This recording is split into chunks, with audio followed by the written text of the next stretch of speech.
One state, two Americas, the power struggle in California.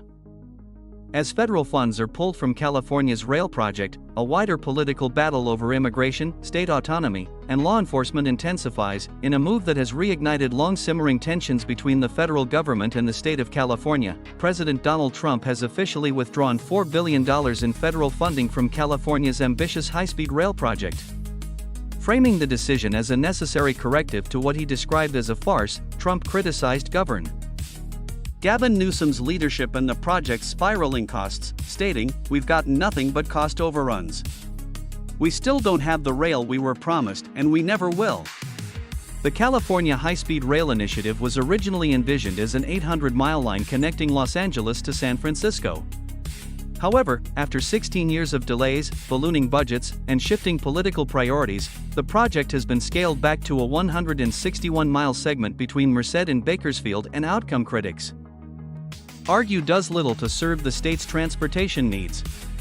Republican strategist Katie Zachariah echoed this sentiment, calling the project a waste of tax dollars and citing it as evidence of Newsom's fiscal mismanagement. Yet, Governor Newsom has framed the issue differently.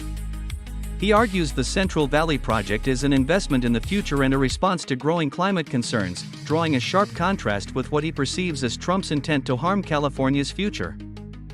While Newsom defends the initiative as a national model for high-speed rail, his own admission in 2019 that the full route was no longer feasible undermines some of his recent claims. This tug-of-war is not occurring in isolation.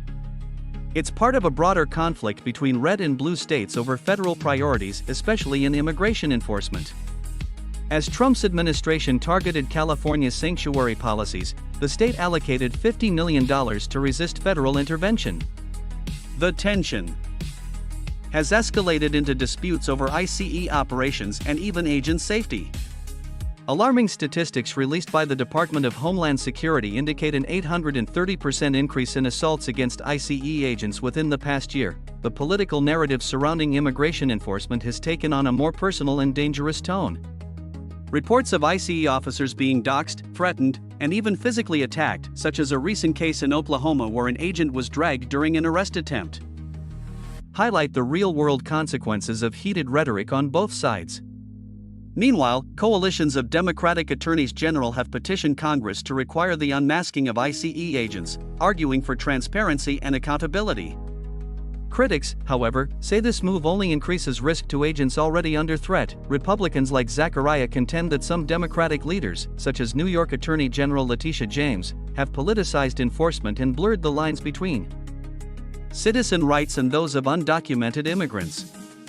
Citizens and illegals have different rights and privileges, she said, cautioning against what she sees as legal overreach and moral ambiguity in Democratic messaging. As political pressure mounts, the question remains, will it take a tragedy to shift the national conversation? While some argue that the rising hostility toward federal agents is being fueled by partisan posturing, others believe the answer lies in reassessing how federal and state governments cooperate on complex issues like infrastructure and immigration. What is clear is that California's high-speed rail, once a symbol of futuristic ambition, has become a lightning rod for deeper ideological clashes about government spending, federal authority, and the rule of law.